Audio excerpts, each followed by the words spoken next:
Hello once again, ladies and gentlemen, and welcome to a very special episode of Royal Plays Don't Starve, the patch review for December 11th, 2012. We'll start off with a couple basic changes. First off, there has been added in the bottom right corner there, you may see it, I'll press it here in just a second, there's a pause button. It does exactly the same thing as hitting escape does, but a new option in that is save and quit. You can save and quit at any time during any phase, as opposed to having to wait for the afternoon or morning phase. You'll notice that when I join back into the game, it looks like it's afternoon. The clock is even on the afternoon to evening, but then it changes really quickly and the clock jumps back to where it was supposed to be. So that's the save and quit feature. Very, very cool. Very, very nice. The ability to just jump around and do whatever you want to do. One thing is, you got to be careful of when you use it, because I used it as hounds were encroaching, and they jumped on me as soon as I loaded in the next time. So be careful of when you use that save and quit feature. Another graphical tweak is the addition of 60 frames per second instead of the previous 30 frames per second cap. You'll notice that the game runs much smoother, flows a lot better, and just generally looks, it just looked so much better. There was no real graphical change except for that frame rate raising, but it looks so much smoother. Also, you'll notice that the maps have now changed. They are colored. Yay! Everybody's excited about this. I don't know if this is new, rotating the map, but I found out that I could, so there you go. You can rotate the map with Q and E. The map colors denote different biomes. So for instance, the forest green is obviously the forest. The orangish red color is the prairie grassland where your beefalo spawn. The yellowish green is the standard grassland where you'll find just cut grass and your twigs. That's right there, with some dark green in between it. That brown that you see there in that second island is swamp. So there's different colors for different things. And now you're looking at the new ability to capture live prey. They do not stack. You can capture bunnies, as you see in the top right there of that box. I had a little rabbit. And you can capture crows as well. What this allows you to do is put those items, or put those birds into a bird cage. It costs 100 to research at the alchemy engine. It is 2 papyrus, 6 gold, I think, and then 2 seeds. And so you'll have to also have the papyrus researched, which allows you to use cut reeds and make the paper. So once you've researched that, you can actually place it. And essentially all it does is allow you to place a bird in there to spruce up your camp area and make it feel a little bit more like home. I tried maintaining a bird in a cage for 5 in-game days, as well as in my pocket for 5 in-game days, just to see what might happen, and there were no changes. Now when you have the bird or the rabbit, if you take them out of your pocket, and I'll show this here in just a moment, if you take them out of your pocket and place them on the ground via drop, you actually get the ability to attack them. They lay on their back, stunned as it were, just complacent and not caring about what you may do to them. And that allows you to get the same drop rates as you had before with actually catching them in the trap and just looting the trap. When you drop the bird on the ground and attack it, you have a chance to get you can't cook them, by the way, that's what I was showing you there. You have a chance to get a feather, and you always receive a morsel. And that's only from birds. From bunnies, there's no additional drop. It's just the same old get a thing. Now, when you kill a bird, you'll hear that hiss. It's very faint in this specific instance, but you'll hear that hiss in the background. That hiss is actually the Pretender of Doom for a new monster that we're seeing, and I'll show that to you a little bit later here. But it's not only birds. I noticed it with pigmen as well, and I'll show you that here in a moment as well. But just remember, that's the kind of the notification that he's coming, like the barking of the dogs. And here's the bird cage, me building it up. It's very fancy looking. I really, really like it. 6 gold is steep for something that offers currently no in-game benefit. Another thing is when you put a bird over it, it says imprison, and that just feels wrong to me. Like, I don't know what it is, but it feels wrong to put a bird in there and go, you're in prison now. When you harvest the bird cage, you just get the bird back. There's no change in it. It doesn't give you feathers at any time. Again, I put a bird in a cage for 4 in-game days and waited and waited and waited, and then finally harvested. It just gave me the bird, no changes to it, and I put the bird back in. Here again, you'll hear another hiss, and there it was. That's the hiss of this demon guy coming, and there's speculation as to what he is on the forums. I can't remember his name, but it starts with a K, and he's like the anti-Christmas demon. And here you'll notice that it's actually getting louder and a little more aggressive sounding. And as I continue to place these traps, bait them, and catch birds and kill those birds, you're actually about to see him. It was taking me forever to figure out exactly what there was until I noticed during gameplay those noises. It's much more easy for me to focus on them now, but they're very, very faint at first, and only at this point when I was hearing it go really loud was I able to realize that that might be some, like, oh, he's coming kind of thing. So here I am, essentially just killing birds, farming for feathers in these areas.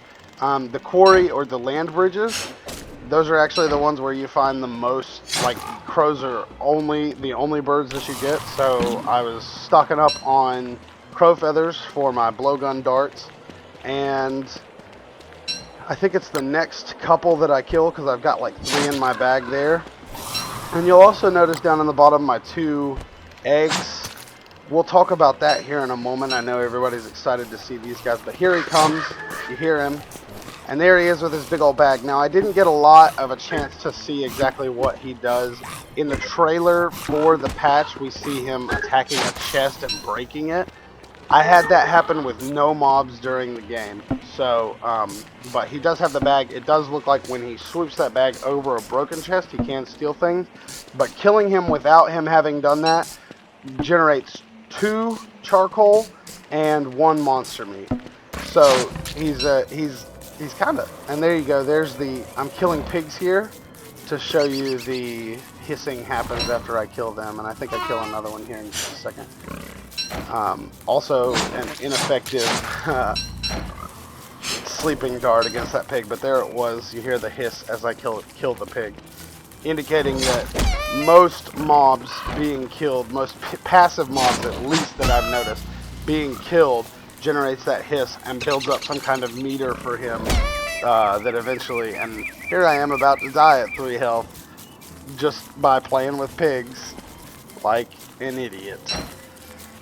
But so most passive mobs generate that hiss when they're, and again I'm missing them with my sleep dart, but they'll generate that hiss, they'll fill that meter, and you'll eventually have him come around. So, and I just don't learn. With 3 health, I decide to attack yet another pig and drag him off into the woods. I was actually farming for pig skins at this time, but pig skin's much harder to get now, by the way, since the hot fix of last week. They're supposed to be 25%, but I've killed, you know, I went on a spree of killing like 10 pigs and gotten nothing. So here we go. The tall bird, small bird. First, you'll need to, of course, acquire a tall bird egg. Now, this was before the earlier footage. You'll notice, I think I've lost my hat in that footage from before because I had taken a lot of damage. And, of course, attacking a tall bird, never a good idea unless you have to be decked out for those guys right now. They are very, very powerful, which is kind of disappointing because, as I'll show you a little bit later in the footage here, the small bird is relatively weak. But what I do, there's a lot of debate on the forums right now about what exactly constitutes getting the egg up. It seems like it's just a factor of warmth. I also never put them in my backpack because I felt like sitting in a bag like that would scramble them up, and you know, on my person in my pockets or something like that, I could cuddle them a little bit more, and that they'd be a little better. Here's me trying to give aggro to that beefalo. But here you go. You'll notice that the eggs will sometimes turn red. When you first place an egg near a fire, it'll crack a little bit and it becomes a hatching tall bird egg. At that point, you do not want it to become red. What'll happen is you'll get a cooked morsel and the egg will not crack and give you a small bird. So with that hatching tall bird egg, you want to always maintain a distance from a fire during the day because the daytime is warm, and when it's nighttime, you want to put it near a fire. Now I kept them on my personal lot. I don't know if keeping it out, keeping it like, for instance, if you're cutting down trees, or it's daytime and you leave the eggs at your base here, just not near a burning fire. If they go a little faster, I'm going to do a little bit more work on that and check to see if maybe they generate a little quicker, essentially is what I'm trying to say. If they continue to hatch only when they're outside, I haven't really been able to spend too much time on it and find out, but here you see my first little small bird seconds after he hatched, and it was nighttime, so he fell asleep, and I was waiting on the second one, you know, picking it up, moving it, trying to see. One of the devs, Kevin, on the forum has said you have to take good care of the egg, so that's where the debate comes in. What constitutes good care of the egg? You'll notice from the previous footage, or the earlier footage that I had, cut grass in between my two eggs. Just a precaution to see if, you know, it helped them hatch any faster. They did take almost, I believe it was between 8 and 10 in-game days for them to hatch, but that's you know, that's just essentially first run me trying to get a baseline, and there you saw the egg turning red, and here you see my tall bird friend who's now going to escort me out. And this is a big part of the patch, another type of companion, indicating that we'll see more companions. You know, currently we have the pig, where you have to feed the pig a meat. This is an alternative option. Of course, to properly take a tall bird egg, you have to be ready to fight a tall bird. There's other options. The pan flute works on tall birds. Of course, it puts them to sleep. I think I actually didn't get to try it. I tried it on just about everything else because I've never even used a pan flute for whatever reason. But I believe that its MO is that it just soothes everything and makes everybody stop. So there are other ways to get around it. You can get it caught on a piece of land, which is cheesy, but hey, there it is if you happen to grab that egg without thinking. But this is me trying to keep the egg out. Now, this egg was originally hatched, I believe, a full 2 days in-game after, not hatched, but it got into the hatching state. A full 2 days after the other small bird that you see there with me, and he had just hatched the night previous to this day, and the next small bird egg, or tall bird egg, hatches on this night phase. So a day in between them, 2 days in between when I got them to become hatching. So I believe that indicates that if you keep it out and it's in the heat of the day, that it will hatch faster. So keeping it out at all times is definitely a good idea. However, if you have pigs in the nearby vicinity of your eggs, do not leave them out, or make sure that those pigs are occupied with something else, because the egg is still a food item when it is hatching. You can right click it and eat it, so be wary of that. And again, pigs will run over to it, go yum, and pick it up and eat it. So some really important stuff. People have lost a lot of their eggs. People are having to restart worlds over because they've killed all their tall birds and no more eggs generate anymore, or at all. So but again, it's kind of a weak trade-off for the amount of work that you have to do to this egg. Now, of course, you don't have to give it any of your inventory items, as opposed to the pig. You have to give the pig a meat. But here's me trying to get the small bird to attack with me.